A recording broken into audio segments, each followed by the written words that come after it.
Hi, my name is Michelle Miller and I'm the Human Services Administrator for Martin County. September is National Recovery Month, and over the next few weeks we are presenting a series titled Keys to Recovery, and using this as an opportunity to talk about what Martin County is doing to support substance abuse recovery. Here with me today is Bureau Chief Chris Kammel, hi, with Martin County Rescue. Chief Kammel has been with the county for over 20 years and has recently been working on a community paramedic program to assist with the issues we're seeing here in Martin County as it relates to overdoses. Thanks for joining us today. Thank you. So to begin, let's just talk a little bit about the town hall that we recently had here in Martin County. And during that town hall, you talked about what you're seeing as far as the opioid problem here in Martin County. Can you just talk a little bit about what that problem is and what you are seeing on your side? What we're seeing on our side is a definitive increase in the number of opioid overdoses in Martin County over this last year, over the same time period from last year compared to this year. In 2016, we saw a big jump and it became a serious problem, and that's when the state started to recognize the trend for an increase in opioid overdoses statewide. Over the few years, it settled down a little bit, but it became a very consistent problem that was predictable, 140 to 160 calls a year in which we transport people for overdoses of some sort. Last year, we had 144, I believe was the number, and this year we're well above that already. In August, and that's with just a whole quarter more to go for the rest of the year. We're seeing at least a 20 to 25% increase, and we'll see how things progress throughout the rest of the year, but there's no end in sight, it seems. Mm-hmm. Are you seeing a certain type of drug that is more popular or that is more prevalent now than you've seen in the past? Fentanyl is a huge issue. Fentanyl is a very powerful medication, very powerful opioid, 100 times more powerful than morphine. It's being mixed with heroin, and it's done so in a way that clearly the people buying it on the street don't know exactly what's in the medication, so they do what they normally would take, and because fentanyl is so much more powerful and it's a lot cheaper to acquire, we're finding a lot of patients who stop breathing because of the powerful fentanyl mixed in with their heroin. And have you seen a increase in calls for overdoses since COVID started in about March or so? Initially, in March, when everything was shut down, we saw a big drop in our call load throughout the year, but the calls we were running were much more serious versus before, when we ran a lot of calls that I wouldn't say aren't necessary, but were not as emergent as we saw in March.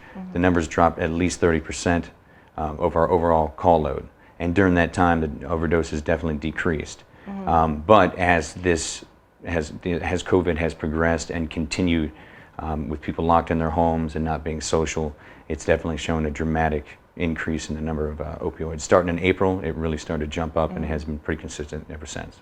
In a continual uptick, do you think, or is it starting to level off? It leveled off to a certain plateau, and now we do a certain number each week, roughly, that averages out over the month, and it's pretty consistent since April. Much higher levels than we had monthly last year. And can you talk a little bit about Narcan and the benefits of that and how your team uses that when they're out on a call? Narcan is a fantastic medication for us. It's a lifesaver, and it's very simple, and it is non-toxic for the most part. You'd have to take a great deal of this medication for it to cause an issue in your body. On the outside of all our cells, we have little proteins that are attached to the cell wall, and those proteins are called receptor sites, and they're all shaped in different shapes. These opioid receptor sites are also part of all those receptor sites, and when somebody takes an opioid, those molecules are shaped in a certain way. They attach specifically to the opioid receptor sites. What Narcan does, it has a similar shape and content that allows it to actively compete with opioids for those receptor sites, and they tend to bind easier. So they'll block out the morphine and the heroin and the fentanyl that people do take, and will allow them to come out of that really deep high, and in which the respiratory drive shuts down, and help restore their respirations. So does your team administer that on site? Routinely, almost every day, if not every day. And then the patient is transported Oh, to absolutely, the ER? absolutely.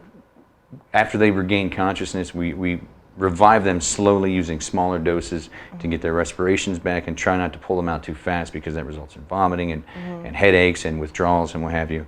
So we're really working on making sure we don't give too much too soon, so they don't immediately go into withdrawal, so they don't get combative and get angry and get mad. Okay, and you've recently started a new and very innovative program here in Martin County called CORI, which stands for Collaborative Opioid Response Initiative.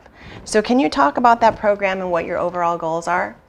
The idea behind the program came a lot of the meetings that you and I had about a year ago when we were trying to find a way to address the opioid crisis.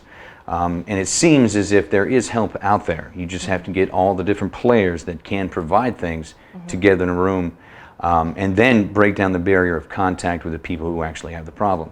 In fire rescue, we have the unique ability to see people in real time who have these issues. We can share that information with another entity within Martin County as extended care for them if we have the appropriate person to do so. So the idea was to find a social worker who can actually continue that care and make contact with these patients and demonstrate to them all the different programs that are available and ways that they can get help. It seemed the biggest barrier in the past was just making sure people know there are people out there who care. Right. And to me, it's been the most profound thing with this program. As we're making contact and talking to people, one of the first things they say is, we didn't think anybody cared, we didn't think there was any help. Right. Finding the right person to do that was a big deal. And now when we make contact, we can extend that helping hand and hopefully find help for these people. And you have someone on staff, and we also have someone on staff that will participate in what we're calling intervention, correct? Absolutely. So they will, like you said, offer the help and then be there to kind of hold their hand as they go through the recovery process. Absolutely. Offering reassurance, getting peer support from other agencies, and that's what the collaborative part's all about. We're working with New Horizons, we're working Health and Human Services, Martin County Fire Rescue, Cleveland Clinic. We're working with different rehab facilities around who are donating beds and time, and helping us find places that are cost effective for the different patients based upon their needs and their ability to pay. Getting everybody in the same room, on the same page, working towards the end goal, which is to get people happy and sober and participants in society and get their lives back, saving their life in many cases. That's what this program is all about, and you can't do that with just one entity. It has to be everybody working together. And that was the idea behind CORI, and thus far it's doing well.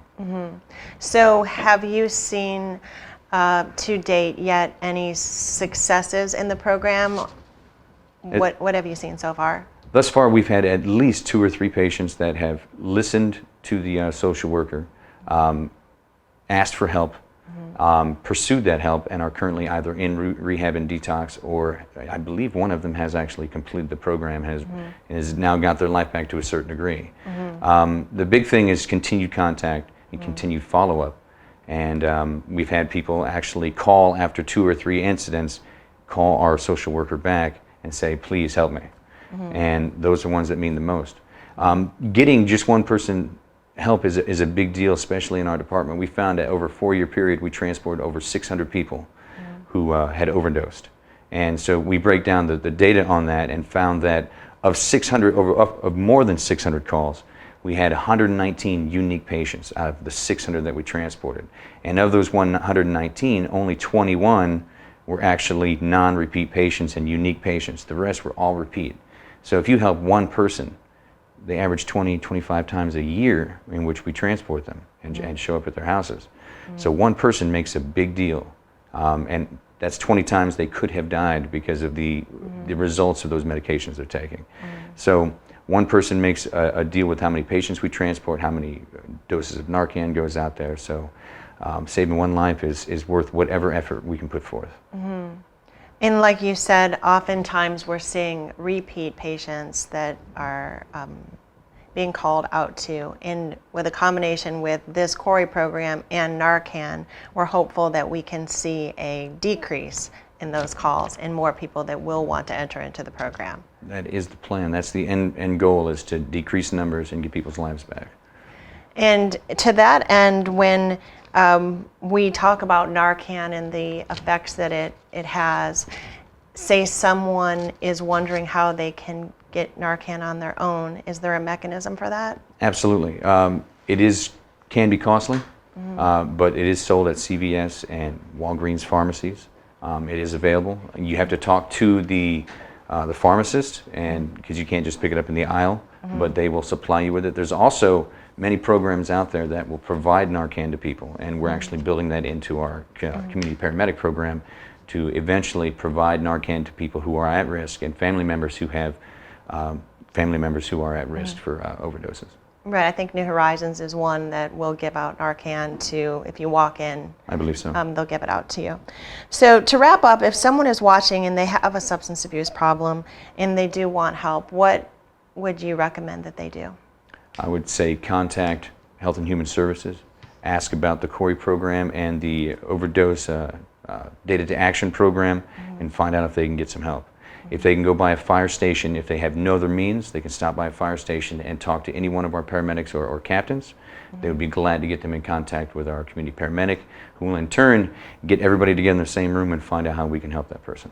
Thanks, Chris, and we hope that everyone finds this information informative. Thank you for joining us today. If you have any further questions, please contact us at 772-382-9200 or on the county's website at martin.fl.us/human services.